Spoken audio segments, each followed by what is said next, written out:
Joining America's Doctor for a discussion about empowering yourself and your family are Dr. Gamal Wasni from United Vein Centers, Ms. Tara Beyer from Futures Recovery Healthcare, Dr. Robert Reinhauer from New Vision Eye Center, and Dr. Michael Sonnenblum from Pediatric Associates. Michael, how are you? So, I guess you know, when I first started on the Oprah show, this is 17 years ago, I think, she would always sit on that side. And I had no idea why. I think it was just short of a walk because she had those high-heeled shoes on. So every talk show host sits on that side now, only because it was heritage. So I'll sit here. It's very different for me. And I apologize for those of you who have got it on my back, but at least you've got sign language support. I treasure the fact you can do that. And I always wonder why we don't have the sign language expert on camera all the time, because it helps a ton. So for those of you who have many more senses than we do because you lost one of them, God bless you. All right, Jamal, let's start with you. Jamal is a world-class vein expert. Has a practice in town. Many of you probably know him already by name. He's a decade of experience in this specialized field, and one of the first docs to use vein lasers as well. But the reason I wanted him on the panel is he knows a ton about a problem that many of you asked me about on the show, and not all veins are the same. So I'm going to ask him to speak at a high level to get us all on the same page, and once you find yourself in the areas he discusses, we'll get more specific. So explain for the average individual who's here today, what is vein disease? How do you think about it in a way that we can organize it in our mind and then decide what's right for us in treatment? Well, Dr. Oz, looking at the Port St. Lucie crowd, I don't know, they look perfect. I don't even think they have vein disease. Vein disease, known as venous insufficiency. What happens is you have veins in your legs, surface veins, that act as highways, and they take the blood back up to your heart. With time, with age, and sometimes due to hereditary reasons, these veins become diseased by becoming stretched, dilated, and their ability to return the blood from your legs back up to your heart becomes very inefficient, and the blood starts to pool in your legs, and especially if you've been standing all day because of gravity.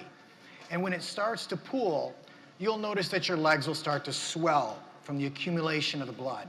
They may start to ache from the stretch and feel heavy because blood is mostly water and water is heavy. At night, it could affect you also. The accumulation continues in these diseased vessels, and you may start to get calf cramps or restless legs, and that can really affect your sleep. So in a nutshell, that's the vein disease for you. Treatment, and I know there's many things that can be done now that were never imaginable even when I was training. So if you could organize that a little bit for the audience, and then I'll give you a little reprieve. When you were training, probably stripping. Yes. Stripping is very barbaric, classic, rolled into the operating room, general anesthesia, the veins are ripped out, as barbaric as it sounds. Weeks and weeks of downtime, bruising, pain, probably 4 to 6 weeks of downtime. And today, due to technology, we have these sophisticated lasers and ultrasounds. So you're able to drive to your doctor's office, walk in, they image your leg with an ultrasound. It's a bit like an x-ray. How an x-ray is able to see, say, broken bones under the skin, an ultrasound can show the doctors and their team the diseased vessels under the skin. They then will thread small laser fiber through a nick in the skin into the vessel, float it up the vessel, and we can image it with ultrasounds. And once we're happy with its placement, and mind you, the patient is awake this whole time, just a small office procedure. Once we're happy with the placement, we turn these lasers on, and the heat will seal the vein shut, and your body will absorb it. Phenomenal compared to the old methods we just spoke about. Then you wrap the leg for a while till the vein seals down? Actually, the heat of the laser will seal it, or should I say burn it. There's really not many wraps these days. We've even moved away from that. We'll put on compression just to keep the circulation going. All right, I would come back and torture you about spider veins, those little sparkles of veins that so many of you have. Let me save Tara for a second, because I want to come back to this. Tara I know very well. She was on my show, And her story is very deep, but I think it actually will follow a little bit after we speak about retinas. So Rob Reinhauer is a retinal specialist. Joined the staff of New Vision Eye Center in 2015, completed his training at the University of Texas. And his specialty is the retina, the back of the eye where all the magic happens, so you can see stuff. But what I really didn't appreciate, I want to brag on you a little bit, is he speaks Spanish fluently. He does many medical missions to Central America and South America in order to help folks who are less advantaged. And I'm going to start with a question that's not on my list. I was in Salt Lake City this past week, and they have a big center there that does medical missions all around the world. And one of the experts there told me that 90% of blindness around the world was preventable.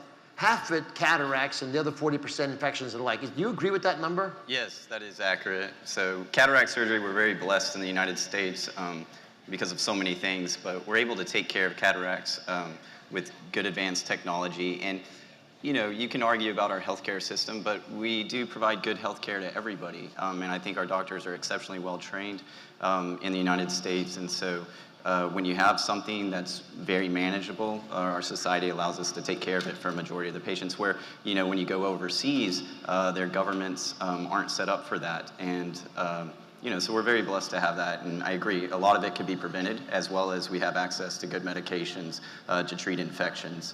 So, you know, we always have to step back and be thankful for what we do have here in the United States. I didn't realize this, some of you may, but in most parts of the world, people just wait to get blind. And then once they're blind, they can't really contribute, so they sort of wilt away. And I don't want that ever to be part of the future here, and that's why it's great to have ophthalmologists and a system that does work, and this is one of the areas where we are successful. Let's go to the other end of the spectrum. You know those floaters you all get, where you suddenly look around and something's floating in front of your eye? All right. What are those? So that's a great question. A lot of people don't know about floaters. Even in medicine, people have kind of always looked past them. Floaters it's a collection of collagen in our eye. And when we're young, you have this vitreous body inside your eye. Vitreous cavity is part of the eye. It's what makes up about 3 to 4 millimeters of the eye, which doesn't seem to be a lot, but when you're talking about a small organ, it is a lot. And as time goes on, this collagen, and when I mean from time, even from when you're a young child, and as we get older, things break down, unfortunately. That's part of the aging process. And you will develop little pinpoint floaters, and those aren't too bothersome. Most people do well for them, or do well with them. But then at some point, you have something called a posterior vitreous separation, and that is when the vitreous gel separates from the back of the retina. It's not a retinal detachment, but it is the vitreous separating. And again, it's a degenerative process. So everyone at some point in their life will have this if we live long enough. And when that happens, you get a bunch of new little floaters. And floaters are different for everyone. So you may talk to your friend, oh, I have floaters, they don't bother me very much. And then you're sitting there saying, well, God, I got floaters, and they're really bothersome to me. They really obstruct my vision when I'm driving, or I like to do close-up work, and it comes over, and it bothers me then. And am I just crazy? And the answer is no, you're not crazy. They're really there. You're really seeing them. And to the degree that it's bothering you, there is something very, very good that can be done for you. And a lot of doctors don't know that. If you've ever asked a doctor, they said, oh, well, just live with it, which is not true. You don't have to live with it. Or they say, well, they'll go away, which is not true. Now, in a lot of cases, they get to be less noticeable. The brain tends to block it out, but it will never go away. It'll always be in your eye. You just don't notice it all the time. And then, besides just living with it, there's nothing to do. There is something to do with it, and you don't have to live with it. So let me go to Tara now. So Tara, and it feeds into pediatrics because she's got beautiful children. And I did a show that talked about mothers who live double lives.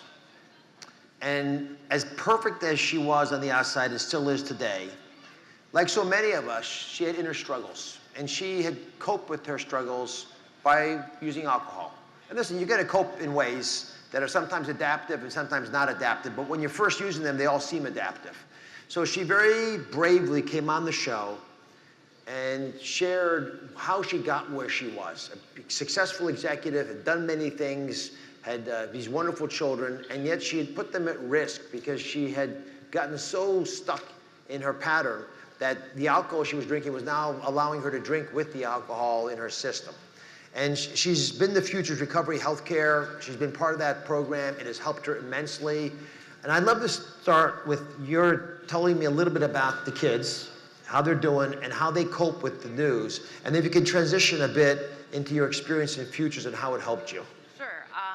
Well, my kids are doing great. My oldest is currently looking at colleges, and I know it's crazy. And my middle child is almost high school, and I got an almost first grader going. So they're all doing very, very well. They obviously know the whole story of why I chose to seek treatment. I've been very open with them, and with having 2 teenagers now, I'm very open about the fact that, you know, they need to be careful with their decisions because they're playing with fire, because alcoholism does run in my family, and so we're very open about it. As far as my experience with Future, I mean, that was the first time in my life I was given permission to be human and broken. Like you said, I carried this image that life was great. I had a great job. I had the husband, I had a house, and everyone thought, you know, I had it together. And behind the scenes, you know, I was anxiety ridden and, you know, just definitely self-medicating with alcohol. So Futures allowed me to just say I need help. And, you know, they were there for me every step of the way to give me tools and, you know, just make me feel human and not alone, which was huge because I felt that once I revealed that secret, I was going to be very alone. And that's not how Futures made me feel at all. You see why I had her on the show? It's hard to say this stuff. How did you find out about Futures? You know, actually, it's funny that you asked because someone just asked me the same thing because I'm actually from Wisconsin. I'm not from Florida. I get no woohoos. There's no Wisconsin people here. But I had hit my rock bottom, and I went online and I just put in anxiety, alcoholism. I can't even remember all the words, but they didn't make any sense, and I just threw them in, and the first thing that came up was Futures, and I just went with it. I called, and whoever I talked to at Futures was incredibly helpful, and I mean, I swear within 15 minutes we had a plane ticket for me and just a plan, and it was phenomenal. Well, it's we'll come back to you because it's not all rosy, but I love that. So Michael Sonnenblum is from Brooklyn. Any Brooklynites out there? I just did a show where a mother caught the babysitter doing something bad to her child, and reckless with her child. And we were talking about it. She said, "Doc, I'm from Brooklyn. I'll take care of this." So Michael, with that Brooklyn background, began practicing in 1990. He said his pediatric residency was at Snyder's Children's Hospital in Long Island. You know, Jewish Medical Center is a fantastic facility for those of you from the New York area. He's got boarded and background from all the major institutions you'd ever want, and he's a lead physician at St. Lucie West. So I want to start off, if I can, asking you. I'll ask you about veins too. Let's talk about vaccines. So vaccines is one of those things that really polarizes us as a nation. And I've always thought that if people weren't shoved so hard towards vaccines, they would get more vaccines. Like when we had a flu vaccine shortage a few years ago, they didn't have enough because everyone wanted some. But when you treat people like chattel and push them towards getting vaccines, they sort of bristle at the fact that they're being treated like chattel. So I always ask my pediatrician friends, and I do support vaccines, that they should put a little a poster in their office saying the top 10 reasons not to get vaccinated, and list them all, and then address them in the poster, because you probably spend a quarter of your practice answering questions about vaccines. True. So help us understand why, despite the fact that there are arguments against vaccines, you believe people ought to get vaccinated. And the follow-up question is, do you think there's any room for an alternative schedule, as long as everyone gets all their vaccines, not getting it in the way that the American Association of Pediatrics says you ought to get it, with all the research they have to support that? Okay, so that, as you mentioned, is a very polarizing topic. The short answer to the first question is that vaccines save lives. They prevent disease. They've been around for decades. They've saved countless millions of lives and prevented a lot of morbidity, and have been proven time and again to be safe. And while any medical intervention has a potential risk, it's been shown time and again that by far and away the benefits of vaccination outweigh the risks. These are things that are not just put on the market lightly. These are things that are studied for years, hundreds of thousands of person-hours of research, certified by the FDA, recommended by bodies like the American Academy of Pediatrics. And they've been shown to prevent viral diseases that used to be potentially deadly, bacterial diseases, bacterial toxin diseases, and the good far outweighs the bad. To address the second question, as far as alternative schedules, the reason that that is not generally recommended is because the schedules are developed, again, through research and clinical trials and safety, to promote the most effective response to the vaccines as far as the immunity that they provide to a patient. So by alternating or stretching them out or giving them on different schedules, you're not really getting the full benefit. And that potentially keeps you susceptible to otherwise preventable diseases. So my job is to ask provocative questions. So I'll just keep pushing and I'm playing the devil's advocate here. Okay. I'll get it up front. I'm supportive of getting vaccines. I vaccinated my kids. My wife did push me to separate the vaccines so they weren't given on the same day. I understand there's not a lot of evidence to support that, but she gave her a feeling of control over the process. So if a mother wants to delay for a couple of months something, but still do it in an order that makes you comfortable that there'll be some long-term benefit, or if they want to delay their hepatitis vaccine till later in life, the kinds of questions that I get asked all the time on the show. How do they do that safely with their doctor? Or do you feel so strongly that they shouldn't do that, that in your practice, for example, you try to talk someone out of it no matter what? Well, we certainly do promote following the schedule, again, because the schedules are made to provide the best protection. If someone has an individual reason for wanting to delay or change something, we certainly are open to listening, and we will call it like it is, and we'll tell them, okay, that's a reasonable approach, or no, we really don't think that is. And it varies from vaccine to vaccine. Obviously, certain illnesses are more concerning than others. The risk factors are things we take into account. But the overall picture is the research has been done. The questions have been asked and answered. And the best thing for your children, so that they live long enough to get vitreous detachment and vein disease, is to get the vaccines the way they're recommended by experts who have done the research. What is your favorite vaccine of all the ones that are given now? The one that you really think, God, thank goodness someone made that. My favorite vaccine would have to be the Haemophilus influenza B vaccine. That is a bacterial infection that can cause sepsis and meningitis. And when I started my training 20 years ago, that vaccine had just been developed. And prior to that, we saw many, many children who unfortunately developed HIV, meningitis, epiglottitis, which can be fatal within hours of getting the infection, sepsis, et cetera. And the sequelae, the findings and the lasting effects of those diseases, even if they survived, were devastating. So that vaccine has really, really cut way down on the amount. In fact, I haven't seen a case of epiglottitis in over 20 years because of that vaccine. Well, Dr. Wozni, you talked about venous disease and how to treat it. What are the medical consequences of not treating venous varicosities? It's not purely a cosmetic issue. No, not purely cosmetic at all. Actually, when you're pooling blood in your legs, the complications can be venous stasis ulcers. What happens is you're holding blood in your legs for so long, it starts to put pressure on the skin from the inside out. And that starts to break the skin down, and you get these ulcers. In addition to that, blood clots. We know now that a big portion of DVTs are due to the stagnant blood flow. So you are at a higher, studies are showing you're at a higher risk for blood clots if you're pooling blood in your legs. Did you all hear that? Those blood clots can be lethal. I was on a plane about a month ago going across country, and a 30-year-old guy collapsed in the bathroom. And he had fast heart rate, he was out of it. I could get a pulse, I took the defibrillator and I used it to try to get EKG on him, and his heart looked okay. I thought he had a pulmonary embolism. I thought he had a blood clot. That's what happens in planes.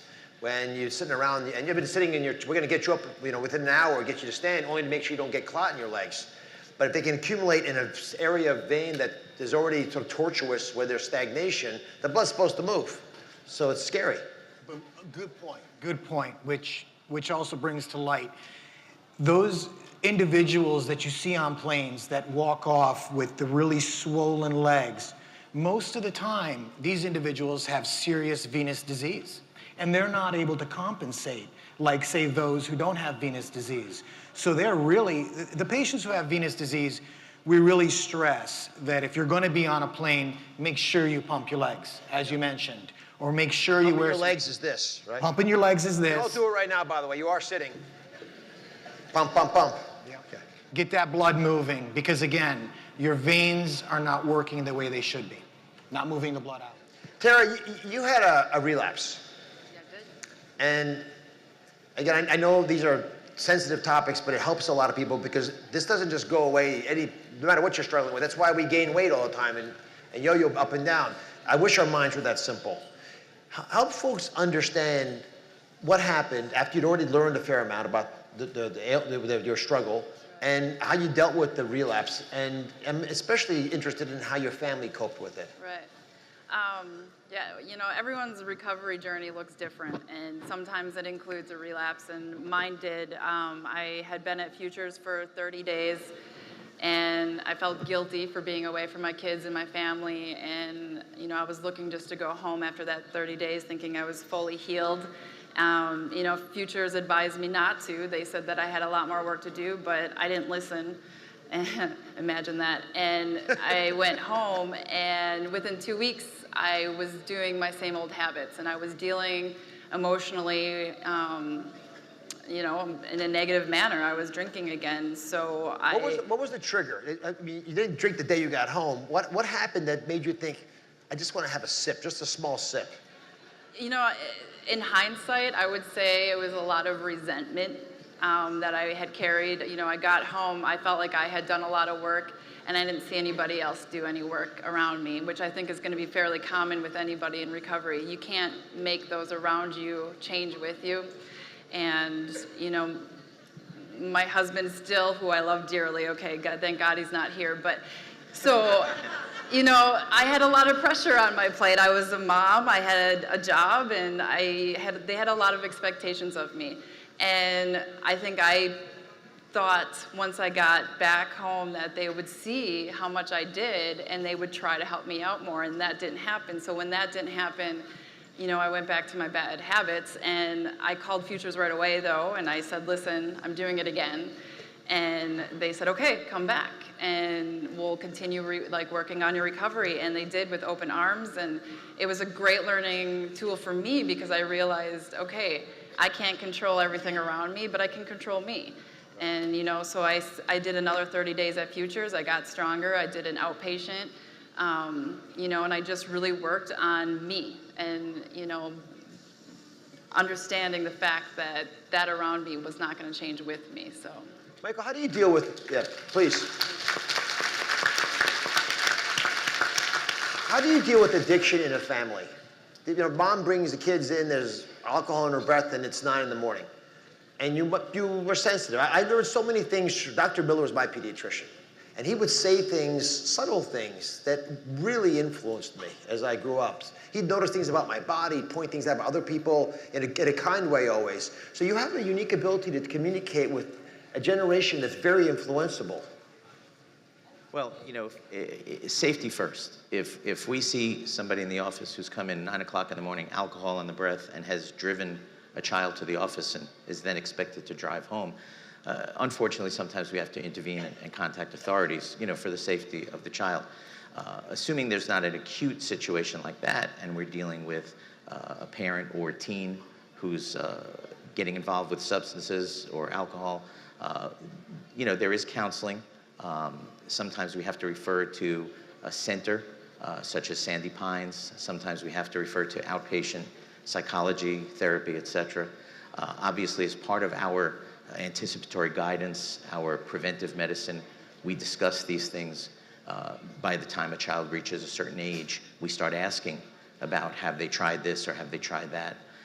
Obviously, mentioning that those things are potentially dangerous. Some are certainly illegal, And we recommend against it, but we also encourage them to talk to us and let us know. We're not the police. We don't turn them in if they tell us they've tried something. And of course, once they reach a certain age, they're entitled to privacy, and we're not even allowed to tell parents certain things. But we encourage them, the kids, to be open with their parents and discuss. So I thought there's one night a year, usually at Thanksgiving, we do something called the National Night of Conversation. The influence of parents on kids and trusted figures on kids is immense. And you don't have to ask the kid if they're doing drugs. You can ask how they're doing at school, how their friends coping. And then the real kicker question is, are any of your friends doing this stuff? And that will give you an idea of who they're hanging with. How many of you know Coach K from Duke? Remember, you know him? You don't have to be a Duke fan. He's the iconic basketball coach. And always make the point that when he was growing up as a kid in Chicago, that his mom would ask him if he was getting on the right bus. And he would always tell his mother, I know how to get to school. You know, I'm 13, I can get on the right bus. She wasn't talking about the bus to get to school. She was talking about the bus of the people you hang with. And if you hang with the right people, it's true for everything. People who hang with thin people get thinner. People who hang with heavy people, they get heavier. You're gonna do the things that people around you do, so get on the right bus. On a lighter note, Rob, what's the biggest advancement in ophthalmology in the last decade? What are you proudest of?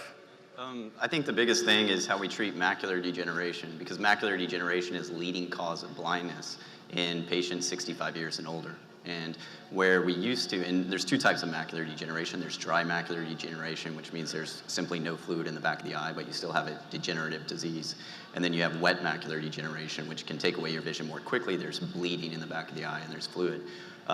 Where we used to say, well, you have this aging disease and you're going to lose vision as time goes on. Now we can actually treat it with some of the best medications in the world called antivascular endothelial growth factors, or anti-VEGF medications. And these are, now we tell patients, well, there's a 90% chance roughly that you will maintain the vision you have. And we can actually even say there's a 30 to 40% chance that your vision will get better after the disease has expected. Explain what it is. Why did you get the dry macular degeneration? So just like everything, tissue breaks down as time goes, oxidation occurs, your body's getting older. And so there's a barrier that does not allow nutrition to get to the photoreceptors. And those photoreceptors deteriorate over time. In the center of your vision, which is the most important vision that you have, because that's what you use to read and recognize people, that degenerates because it's using the most, it's oxidating the most.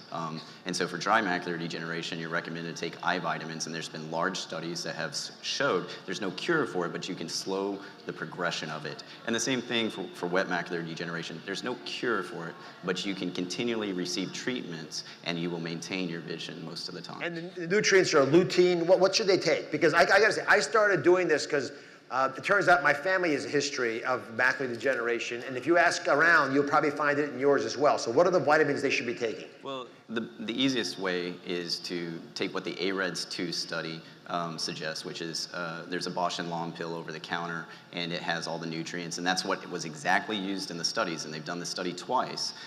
So that's the easiest way to go, just go to your pharmacy and pick up the AREDS2 formula to take that. But lutein is one of the major ones in there, and that's what, but I would still recommend that you take the AREDS2 formula, not just lutein. Okay, so this is one of those places where vitamins vitamins don't cure everything, but this is an area where they played a role. Jamal, let's talk about the cosmetic side of what you do. So it's not these huge snakes, worms under your legs. It's the spider angioma. It's the subtle discoloration because of veins that have gotten bigger than you want. When do you know you should treat it? At what point do you as a physician feel comfortable intervening? What's being done these days? With regards to spider veins, you're saying? Spider veins in particular. More cosmetic issues more than deeper issues. When you notice a cosmetic issue, the one thing you should ask yourself, if you start seeing the small little vessels on the surface of your skin, is to ask yourself if you have any symptoms first, such as pain, aching, and swelling. If you do, most likely these spider veins, these ugly veins per se, are due to what we call underlying venous hypertension, which is basically the pressure or the pooling I'm talking about. So that needs to be fixed first. I think that's key. Once that's fixed, then you can undergo cosmetic treatments such as the neat little lasers that just zap the vessel on the surface of the skin that you hear about. If you do not have these symptoms, if you merely just have these little veins and your legs feel great, there's no aching, there's no swelling, they don't cramp at night, then that's purely cosmetic. And then at that point, you can jump right into a cosmetic treatment. But there's a huge dividing line between the two, because one's a medical problem covered by your insurance. The other one is strictly a cosmetic problem that you can get treated by many different entities. And I see women in the audience who are crossing their legs. Does that make a difference? No. Said no. Next time someone says, don't cross your legs, tell them to mind their own business. Michael, the internet. I'm going to talk to all of you in a little bit about how the internet's being used for the wrong reason in some settings. But this is something that you're facing on the front lines. So what should we do with teens especially, but kids in general, and the internet? Advice you give? My advice is parenting. You know, kids are very internet savvy. I've seen children in my office at 2 years old holding mom's iPhone and swiping through videos, 3 years old sending texts, and kids in elementary school have social media accounts, and they're much more computer savvy than most of their parents are. It's almost impossible to monitor everything they do, to watch every website they go on. Unfortunately, there are child predators out there. The internet can be a very dangerous place. It's got a lot of benefits, a lot of pitfalls. The best thing I can say is for parents to, just like we do, recommend about drugs and smoking, talk to your kids, ask them what they're doing. Remind them that once something is on the internet, whether it's a word, a text, a picture, or a video, it's out there forever and can't be taken back. Kids will tell you that their social media accounts are private and they only send pictures to friends. Well, you know, that BFF next week may be your worst enemy, and she's going to take that picture and clip it and add something to it, and it's out there. So, you know, parents have to tell the kids, use their brains, use their judgment, not to do anything on the internet that they wouldn't do in a public place. You know, don't send provocative pictures, don't make threats, practical jokes you have to be real careful with. Don't accept challenges. I tell my own kids, if it has the word challenge in it, say no. The cinnamon challenge, kids have been choking. The Tide Pods, there are things out there that they see and learn that a generation or two ago didn't exist. And so talk to the kids, let them know what's dangerous, let them know to keep things private, and to share with you if they have any concerns. Tara, let me come back to you. It caught my attention that you mentioned that when you went home, you had done the work, but your family hadn't. When you went back where Future's down in Palm Beach, you had to stay there for a while. How did your job deal with that? What did your family do? How did you explain to everybody and get them to also cope with what you were going through so that you got this, the enduring year and a half recovery that you've enjoyed? Well, you know, initially they were incredibly, I guess, angry with me for having the relapse and deciding to come back, and then saying I'm going to stay here and work on my recovery. They didn't really fully understand why I couldn't do it there. But I did tell them that there was resources for them to, you know, for them to work through. There's Al-Anon, things like that, for them to understand where I was coming from, and, you know, so that they could work through their own issues as well. So it was really hard. I mean, my job at the time actually was very understanding. They had me on leave for the time being. I'm not sure how all states are, but I know in Wisconsin, they didn't really know what was going on with me. It was just, I was gone for this amount of time. And I mean, in the end, I ended up actually resigning from there anyway, because I decided that I was going to go back to school for nursing. So, but they were very understanding, and they now know why I was gone. And you know, they're very supportive of why I chose to did you know what I did. So good for them. Good for yeah. them. Rob, cataract surgery, the ailment that probably makes half the world blind. Right. What's the one thing people ought to know about it? Because many of us, I don't know, maybe even most of us will have a cataract issue at some point, even if you don't get it operated on. Yeah, That's correct. Most people will have cataract surgery as time goes on. The average age is around 75, but there's people who are in their 50s or 60s who have a visually significant cataract, and then people who are in their 80s and 90s who obviously have cataracts. I think the biggest thing, if I were to talk to my cataract surgeon, the one thing I'd want to ask him is, how are you going to customize my cataract surgery to me? Because you guys are all very different. Even though we have similarities, you're an individual. And you need your doctor to take time, and you need your doctor to have the technology to customize it to you. And there's a lot of technology out there. There's laser-assisted cataract surgery. There's computer-assisted tracking systems to help you get the best intraoperative or during the procedure measurements.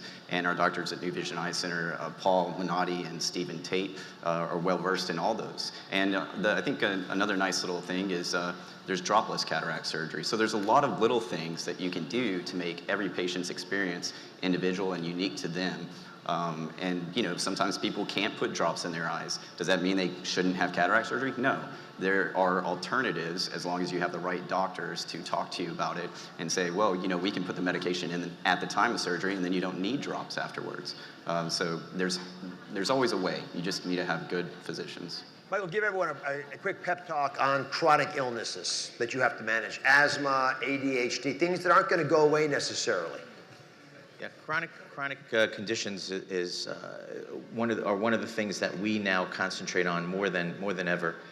Looking ahead, we want to catch small problems while they're small, so they don't become bigger. We want to maximize prevention and therapy early on, so that the cost to a child's health and the cost, of course, in dollars to the healthcare system is minimized. Things like asthma, you're correct, don't go away. It may not flare up, you may get better, but an asthmatic is always an asthmatic. Kids with ADHD who have difficulty early on, untreated, will have trouble later on. People get concerned about medications, and just like the vaccines, medications are studied, they're safe when used properly, and we want to maximize therapy so that we don't have complications and problems down the line.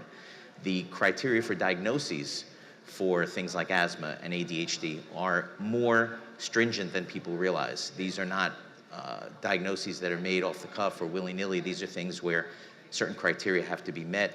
There are different classifications. And so once a child is diagnosed with one of those chronic illnesses, it's important to follow up with preventive therapy to prevent those problems down the line. A good, for instance, is attention deficit hyperactivity disorder, or ADHD. People get concerned about using medications for kids. And while in general, we try to use as little medicine as possible, people ask all the time, well, if he takes this stimulant medication, is he going to have more chance of becoming addicted to drugs later on? And the answer is actually the opposite. Untreated things like ADHD will cause potentially so much strife in a person's life down the line that he's actually more likely to turn to drugs. So we want to catch things early. We want to make sure we make the right diagnoses based on symptoms, based on history, based on family history, and we want to watch them closely as we initiate therapy and follow through. It's important for them to take their medicines as directed. It's important for them to come in and get seen at various intervals depending on the condition, and of course to contact us when they're having flare-ups or problems. So I want you all to get your phones out if you're at all on social media, and I want you to post what you liked the most, what caught your attention, some fact that you took away from this session. And again, use hashtag Dr. Oz Fest and post it to any of my social sites. You just search Dr. Oz, and if you're on Facebook, Instagram, Twitter, wherever, you'll find it immediately. And then I want to ask the panelists to give you one last thing they want you to know about them, and then tell us the best way for people to get in touch with you, a website or a social site, how you can interact the best. So Jamal, let me start with one quick question. The youngest person you've done a vein procedure on, and the oldest person you've done a vein procedure on, and then tell us how to find you. The youngest person was probably 21 years old. She had a serious family history of it. The oldest person was 84. And he had wished he had done it years ago. And he had pain? Pain, aching, couldn't sleep at night because of the cramps. And just wish he did it 25 years ago, he said. So one thing they should know about you, and how do they find you?